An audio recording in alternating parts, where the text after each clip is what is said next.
on this Friday, October 12th. I'm joined right now by Kevin Hammond. Kevin is a longtime Crowdsource community member, and he and I first got in touch right around the time of the Las Vegas shooting last October. Kevin is the owner of Agency Limo in Fort Worth, Texas. Is that right, Kevin? Yes, Fort Worth, Texas. Yes. Mm-hmm. And you're also a member. I'm sorry if I inaccurately represented your affiliation with the Limousine Association. You're explain to us exactly what that relationship is, if you could. Well, the New York Limousine Association is just an extension of the National Limousine Association.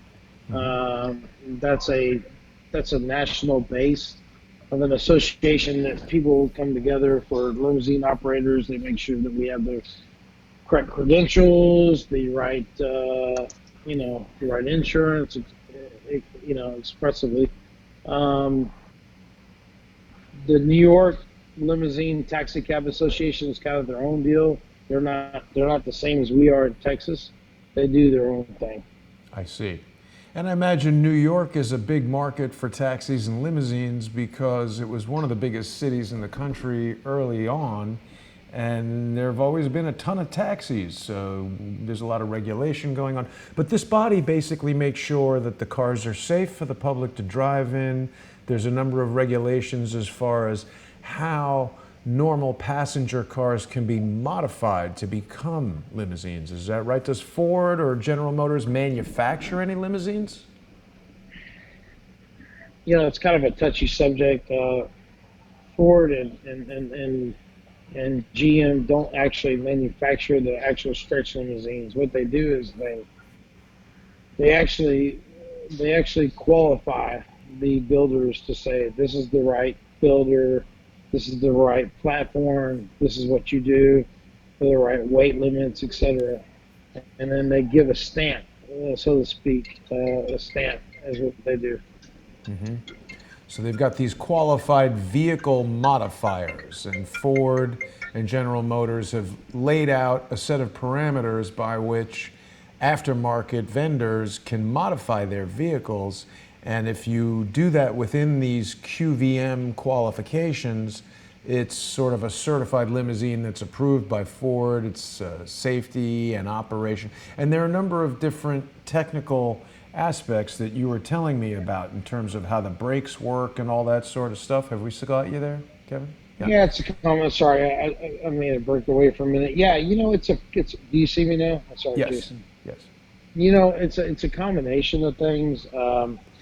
A QVM vehicle is somebody that is a qualified vehicle modifier, is what it stands for, and that basically is a stamp from the Ford manufacturer saying that this Ford Excursion 2001 is able to be stretched to this point, and here's our safety standards, and we're done.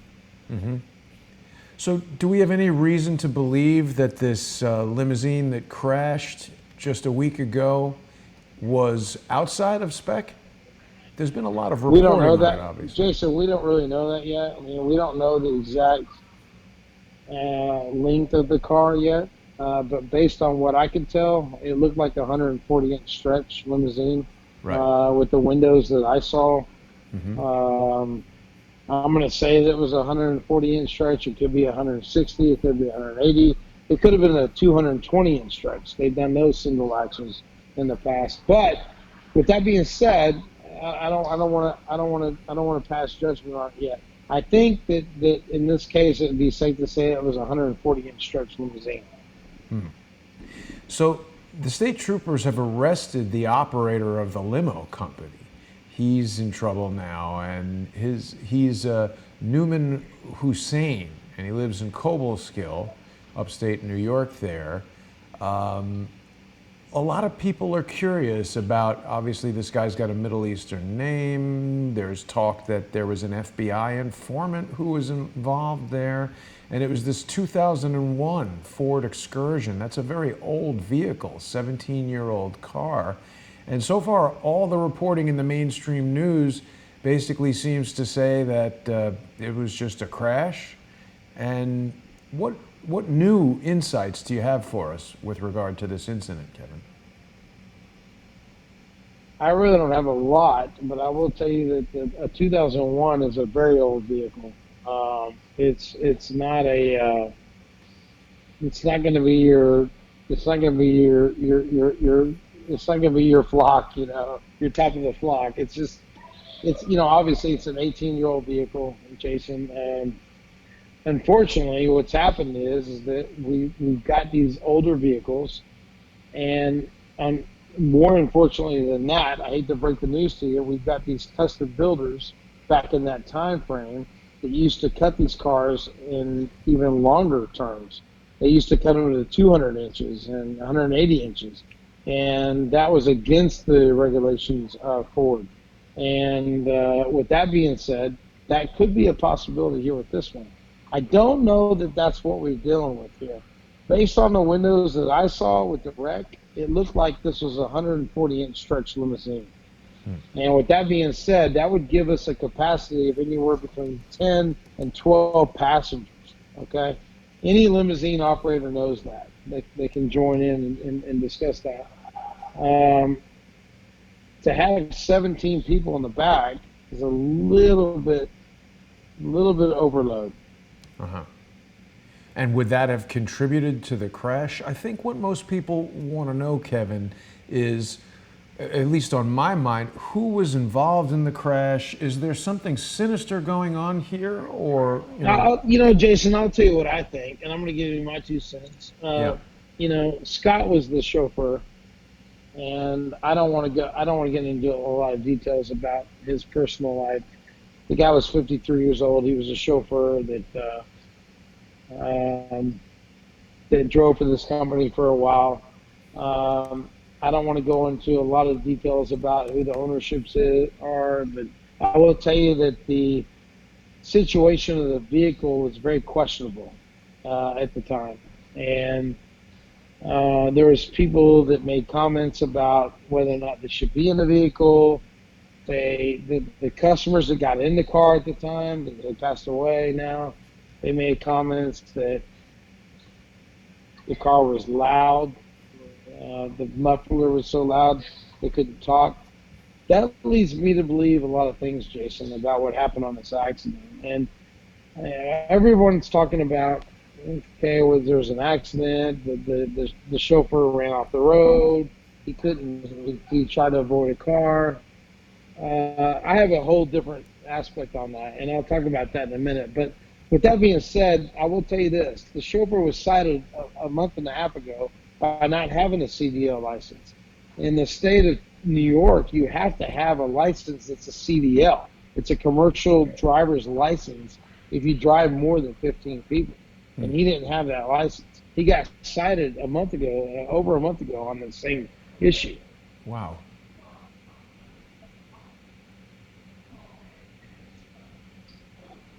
Yeah, so it seems like this company was doing a lot of things that were maybe outside of the specifications of what should be done. How is it not an issue that it's the owner who was the FBI informant, or where does that whole aspect come in? I think that's kind of a weird thing. The FBI informant was someone that was an FBI informant, the owner of the company. I think his name was is it Shalad Hassan or something? Yeah. He's not even there. He's not even there right now. Apparently, this guy was some kind of an FBI informant about driver's license that were getting issued without any qualification or something. Again, this has nothing to do with limousines. It sounds like to me this guy had some kind of a roundabout, he had some kind of a roundabout business on the side where he's making extra money. Jason, keep in mind, I want to explain something to you. You've got the wherewithal limousines that services like me that run their services top notch. Their chauffeurs are drug tested, they're top notch, they speak English. I hate to say that. And then you've got the people that, you've got some of them that just don't, and they just don't care. Um, and with that being said, it just happens that way, you know. Right. Um, Well, Kevin, the NTSB, the National Transportation Safety Bureau, is investigating this crash, uh, and they have spoken about the airbag control unit, which they refer to as the black box. I mean, the car doesn't have a black box in it, does it? can you hear me, Jason? Because I had to Yeah, switch over to another. Can yeah, you hear me? Okay. yeah. Uh, you know, limousines don't have a typical black box all cars have a black box. Any limousine is like any Do they? typical What black car. box do cars? We know What's that? aircraft. We know aircraft have black boxes, but what black box is in a car? Especially from You know, they 2001. they don't typically exist. They're called ECMs, and basically, what's happening is that you've got a situation where they're using an ECM to say, this is what happened, this is what, the car did this, the car did that. There's really not a black box. There's Yeah. not an operator area. There's not a cockpit voice recorder for the chauffeur. There's nothing like Right. that at all. Right. And you had spoken to me about the brakes in the car. There's no skid marks visible there. What are the details that you want to share with everybody that you think is the breakthrough information that the NTSB is going to reveal? Well, I'm going to tell you right now, Jason, that there's absolutely no brake marks in this whole situation. Skid marks. And I apologize. I apologize for the video for your people. I have to use the phone closer so you can hear me. I lost my audio on my headset. No problem. Can you hear me okay, Jason? Yes, but we're just looking at a lamp. Yeah, that's okay. I'm gonna back up every once in a while so you can see my pretty face. Yeah, you sound fine. Face distance is fine. That's good. Jason, I'll be honest with you. I'm gonna do some breaking news here. I honestly think that half the people in this car were dead before they even had the impact. Why do you think that? There was a text message that was sent out by a girl named Erin, and she sent a text message to her aunt that said that this vehicle was loud and it was obnoxious and it was unbelievably just crazy. She said that this limo wasn't a typical limo. She used some derogatory terms that I'm not allowed to use on Periscope or Facebook, and she basically said that they could barely hear each other. That gives me evidence to believe that there's an exhaust leak that's going on in this vehicle. And in my opinion, I feel like that what's happened is that we've got an exhaust leak on this vehicle for many miles. Keep in mind that this vehicle was a replacement vehicle for a minibus. Did you understand that, Jason? You told me about that. The people who booked this for the wedding or whatever the event they were going to originally wanted a bus that was replaced. I mean, definitely 20 people inside a limo sounds like a lot of people. Correct. So Oh, sorry, we've 18 actually got inside. a situation where we've got a minibus that broke down. They sent an SUV limousine to take care of it. Mm-hmm. And basically what has happened is that we've got, we basically got a minibus broke down. SUV came and picked up. And with all due respect, I mean, we've all done it in the industry. You got to do what you got to do to get your people there. But they picked them up in a car that had a muffler that was missing or something. I mean, that's just crazy. Emily actually texted her aunt. I mean, it's a known fact. She said that it was so loud in the back that she couldn't hear her friends talk. And what that tells me is when you go 30 minutes down the road, you're gonna get some carbon monoxide in that car. It wouldn't surprise me, Jason. You and I do all the conspiracy. You and I have looked at so many conspiracy theorists in Vegas with the Vegas shooting that I was involved with. that I don't even look at those anymore. But this is not a conspiracy theorist to me. I feel like, to me, that this could actually happen, where the carbon monoxide was so big that half of them were passed out. Maybe the driver was. Wow.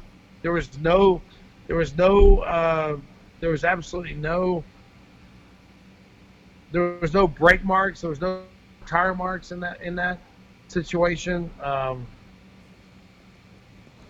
So you're saying that the faulty condition of the limousine really contributed completely, almost exclusively, to this crash, and that conceivably whoever it is that made the decision to send this limousine out might be culpable. It certainly seems like criminal negligence if you're going to send out a car that is in such poor condition. The question that's really in my mind, Kevin, is, was there a reason this was done, or is it just pure negligence? Is there anyone in the car who was of some political significance, who was involved in some company?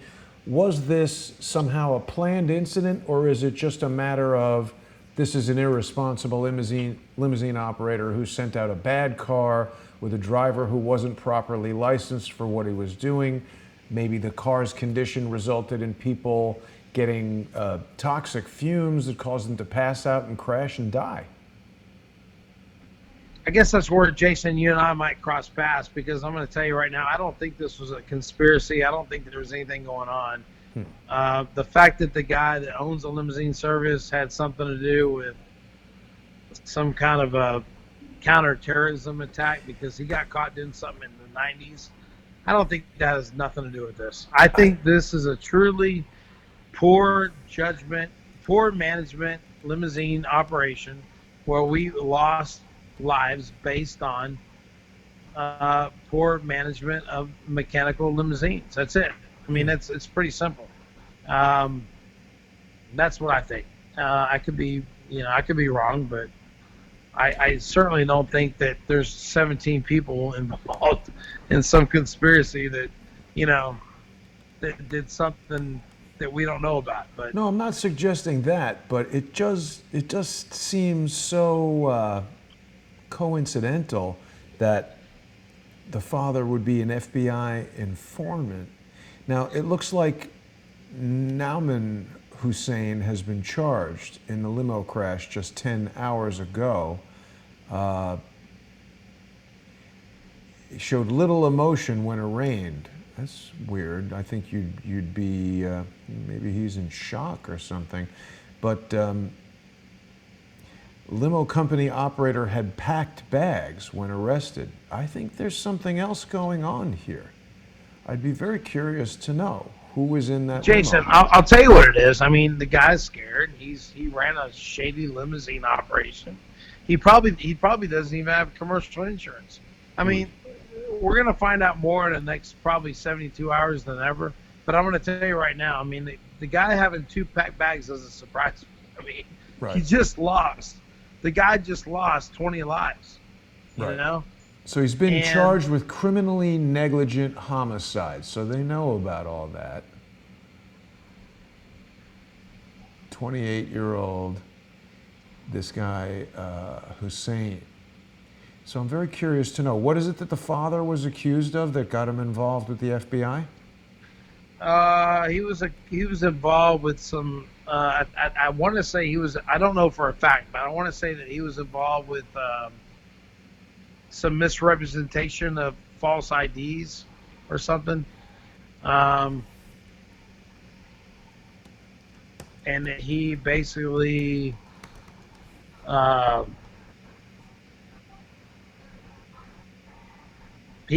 just said, I think he had some false ID identification scheme going on or something, and that he gave that up and repents to just say, hey, I'll help the government do this and do that. I mean, I'm not really sure exactly what that guy did, but I read a little bit about it, but I didn't follow it too much into it. I don't want to get too far into the hole with the rabbit on this deal. Is there some connection to it? Absolutely. Do I think that the limousine accident had something to do with it? Probably not. I think what happened with this accident was that we have a malfunction limousine that malfunctioned on the way down the hill, and a lot of people were, you know, carbon monoxide poisoned, and they hit the thing with no brakes, man. That's what I think happened. I'm looking at this article on heavy.com, which is 5 fast facts you need to know about this guy. And it's saying that he was taken into custody on Wednesday during a controlled traffic stop, and he's the operator of Prestige Limo. State police confirm that he's been taken into custody, and there was a strange quote here. He has an extensive suspension and conviction list that has previously been cleared. So that's interesting. I think that was in his conjunction of, if you look real close, you'll find out it was in his conjunction of operating with the police to do a sting operation. Really? The brother also Yes. has a significant record. So these guys, the father's an FBI informant, and Yeah. they're involved in stings with the police, and then this limo crashes. Shahid Hussein is Prestige Limo owner and former FBI informant. He's currently out of the country. I don't know, man. Unclear when he will return. However, his lawyer has assured CNN that he intends to return whenever he's needed. The limo driver didn't have a proper license, which you've told us, of course.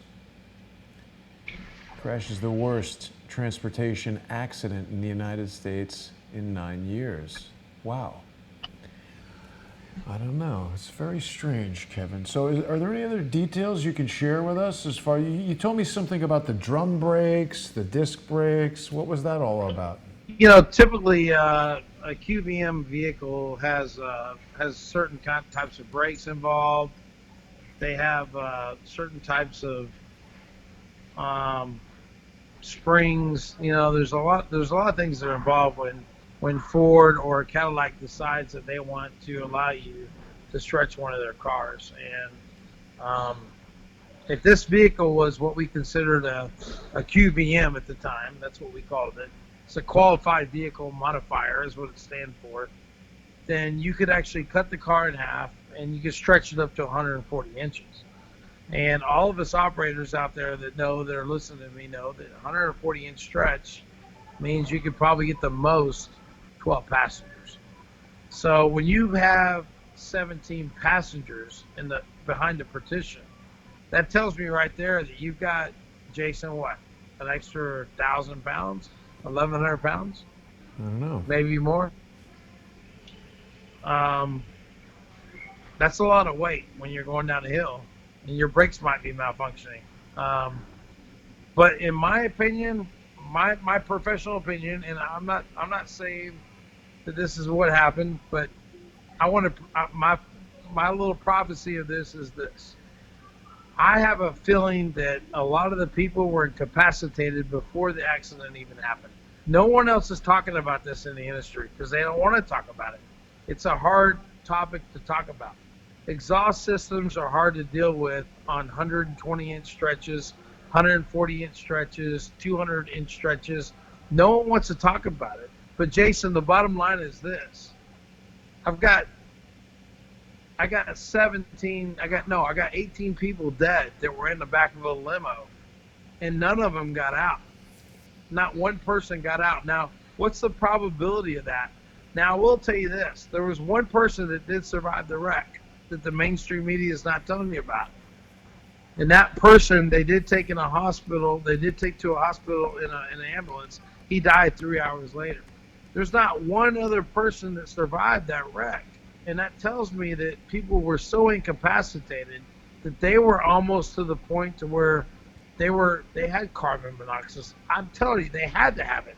How did you find out about that one survivor? I found out about that one survivor through a network company. I actually thought that this was a company that was one of my affiliates, and I prayed to God that it wasn't, and I called him. And they said, no, Kevin, that wasn't us. It was A Prestige, and I'm not going to give their name out. But they said, no, it's not us. And I was thankful to God that it wasn't. But Right. I'm telling you right now, bro, I'm telling you, there's a reason why no one survived this accident.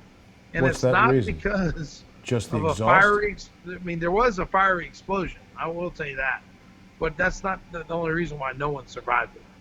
I'm telling you, I think that these people were almost dead or incapacitated already before impact. And the mainstream media is not going to tell you that right now. You heard it first here on Jason Goodman's show, Crowdsource the Truth, and I just wanted you to know it, Jason, because you're my friend. You know. Thanks. How is there a fiery crash? I mean, this is a photo of the limo in the ditch, and yeah, the photo doesn't... you're going to show is only going to be the last 120 inches of the stretch, Jason. I'd love to see the front of it. Well, but this is the part that all the passengers were in. It doesn't look like anybody burned up. Yeah, but show me the front where the front happened. There was a fire. It was a bang. I'd love for you to show me a picture. How fast was the car going? It seems odd to me that not a single person, I mean, even if they were super injured, people get in car crashes all the time, sometimes horrendous ones, and they kind of survive. I mean, it wasn't like this thing was going 120 miles an hour and hit a tree. It was probably going, you know, even if it was going 60 or 70, I would think somebody would survive. I'm going to tell you the car was probably doing 50 to 60. That's I mean, the chauffeur was going down a hill. He probably passed out at the time. But it's not like a plane crash. The notion that there's no survivors, it just keeps bringing me back to this question of, you know, who were these people? What were their connections? Why do we have this FBI informant guy, and now we find out the Sons were doing sting operations with the police? Kevin, people in the comments are asking how I know you. You and I first came into contact after the Las Vegas shooting. So you live in Texas. What were you doing there in Las Vegas? I was actually at a concert next door to the concert the night before at the Depeche Mode concert. And I was staying at the Tropicana right next door to the Harvest 91. And Joe, your friend, walked over to my hotel. Did you meet Joe? I was one of the few people that helped all the people that came over. Did you meet Joe Napoli there at the hotel? I did not meet Joe that night. I may have ran into him. I was with an off-duty Los Angeles cop, and that's kind of what got my credentials to, you know, help and do the things I needed to do. I had been sitting with an off-duty Los Angeles police officer at the bar in the Tropicana, and if it wasn't for that, I don't think I would have had the courage to go back out and help the people I did. I felt like I had a cop by my side, so I was good to go. And come to find out, he actually ran before I did, but that's okay. And then how did you come to be involved with Scott Binczak? Scott Binczak approached me because I think I had made a comment on Laura Loomer's website, and Scott reached out to me. You know, Scott's passed away. Yeah. Rest in peace. And Scott and I got in contact, and he flew me back out 2 weeks later for interviews. And actually, to be honest with you, he had a plethora of people. He had 15 people in the room. A lot of people from the MGM. We all signed non-disclosures. It was a big mess. That's all I'm going to say. I'm going to leave it at that. Yeah. So people are asking, why was the NTSB on site right afterwards? Is that true? The NTSB arrived there quickly? Well, anytime you have that many people that die in any accident, yes, the NTSB is going to show up. I think the NTSB even made a comment that this was more tragic than a previous occurrence of an aircraft that happened. I mean, 20 people dying in one episode is amazing. The last limousine operation that we had fatality was in 2009. We wrapped our car around a tree with a hockey player. I think you might know more about that, but you know, this is a bad situation, Jason. I mean, it's huge. It's going to cost our industry a lot of money. And People are rightfully saying that the so. limo had its windows rolled down. So how would that have resulted in carbon monoxide poisoning? And people are picking up on your comment that you feel that Who people were dead who before said the who crash. said the windows were rolled down? Well, it's visible here in the photo, and unless somebody rolled it down after the crash, it stands to reason that they were. We can see this Jason, passenger. Jason, they may have. I've got 300 cubic feet inside that limousine that could be still capacitized with carbon monoxide. I mean, people roll down windows and they open up moon roofs all the time in limousines. I mean, it happens. Um, that I don't know what the statistics are as far as like getting the carbon monoxide out of the car and all that, but I know this. I know when you have a leak in a car, in a limousine, and I've dealt with it. It's the worst thing you can have because it smells, it's terrible, it's going down the road, it's loud. I dealt with it, and you got to fix it. These cars are stretched, and they're not manufactured from the manufacturer, so you have to stretch it. So things happen. Something Things about break, this accident whatever. smells funny, though. The comments are all reflecting that. The fact that these guys are involved with stings with the police, the father was an FBI informant, the NTSB Okay. is there on scene so Well, quickly. here's why I'm gonna waffle stomp that deal, Jason. I'm sorry. These guys want to talk about these are the followers, and I'm sorry, Jason.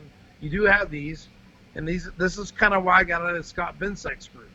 The conspiracy theorists want to come around and say this, say that about Stephen Paddock. These are And just let me questions. tell you, everything that I've noticed about what happened in Las Vegas shows that Stephen Paddock was a lone gunman. What are you I'm just gonna talking say that. about, Kevin? You cannot be serious that you think Stephen Paddock was the lone gunman in Vegas. We have tons of eyewitnesses who have heard gunshots all around the streets. We've heard 911 calls. We've got impossible angles of bullet entries. We've got police reports that say there were two other people in the room there. Let me be completely clear, Kevin. You and I, although you're a friendly guy and I have nothing against you, I don't think it's fair to say that we're friends. We've spoken in the past, and you did contact me after the Las Vegas shooting, but you aggressively contacted me this morning to say that you had breaking news about this limo crash, and that news was that you feel that people died of carbon monoxide poisoning Yes. before the crash, right? I want everybody Yes. watching to know that. I'm not sure And that that's what I this think is. happened. I'm not sure that this is all we're going to learn about this crash. It's a very curious matter, and I think people are raising valid questions. Why was the NTSB there so quickly? It doesn't seem to me. How quickly were they there? We want to find that out. Hey, Jason, I don't care how many people, I don't care how they die. When you have 20 people die in a car accident, the NTSB is going to be there. I Yes, promise you. but I'm saying, you can pull how up- quickly do they respond? I mean, the NTSB is not like the FBI. They don't have field offices all over the nation, do they? Ready to respond with how big of a crew responded? Why are we saying there's a fiery crash when I see the limousine right here and it doesn't look like it was on fire? Let me refer you to a documentary right now called "What Happened to Aunt Diane." If you go back and look at what happened to Aunt Diane, the documentary where the lady that took the 3 kids in upstate New York down to the city, and she got so misconstrued that she went down the wrong way, and she did a head-on collision in upstate New York. Look that up. That the NTSB was involved with that. There was 7 people involved. Jason, we're in the commercial business to take care of you. We are regulated by commercial people. We are regulated by the NTSB to a certain stance to make sure that you're protected. Even my company, my small company, would be involved if something were to happen. I've got attorneys all over this, left and right. I'm telling you, this is nothing unheard of to have the NTSB there. That's in not 20 what I'm minutes, questioning, 30 Kevin. minutes. What I'm questioning is how quickly did they respond? How many people responded? And I mean, I get it that the NTSB would be involved in the investigation, but I don't know. Well, the accident happened at 2:02 p.m. on a Saturday afternoon, last Saturday. What time they responded, I can't answer that. I can tell you that right now that the perimeter was sealed off pretty quick. The pictures were limited after that. The little bit of pictures that we have right now of that scene are very limited. I agree with that. Including the ones that I showed you. Yes, I agree. That is pretty limited. I see what looks like state troopers and EMTs and firefighters in this photo. NTSB. I don't know. This is a very strange accident for sure. And more information is coming out all the time. Well, all right, Kevin. I mean, rather than speculating about this, let's stay in contact and see what additional information comes about. Was there anything else you wanted to share with us about that? How did Scott Binczak die? You know, He was pretty young. Scott Binczak and I, we became a certain amount of certain friend. I don't really know exactly how he died. I know he had some conditions. Wasn't he like 45? How old was he? Scott was 49 years old, I believe. 48, sorry. Interesting. You know, with all due respect, Goodman, I mean, I would never expect anyone to ask you how you died if you had passed away. I honestly believe that Scott Binczak did die. I'm not questioning if he did or didn't die. I just asked how he died. And Kevin, please call me Jason or Mr. Goodman. Jason, I'm going to tell you right now, Scott died. I know that for a fact. Didn't question that. Didn't question that. I just asked how he died. He had a lot of failures with his heart. He had a lot of issues with his internal. When I met with him in Las Vegas, it was a deep situation that he had, but he didn't want to talk about. So. All right. Didn't question if he was dead. I just asked how he died. You know, well, Jason, I'm going to be honest with you. A lot of people say that he faked his death because he did. I promise. So. Well, Kevin, is there anything else you'd like to share with our audience right now before we wrap it up? No, I'm good, man. Okay. I'm good. I'm ready to go home and eat Mom's home cooking, and I want to just say hello to my mom, and we're headed home. So, Jason, I appreciate the opportunity, and as always, it's good to work with you. This isn't the first time, and I hope it's not the last. Okay. Thanks for calling this morning, Kevin. Have a good evening. You too. Take care of yourself. All right, that's Kevin, everybody, calling about the limo crash in upstate New York. Very strange. We're going to keep our eyes on this and see where that goes.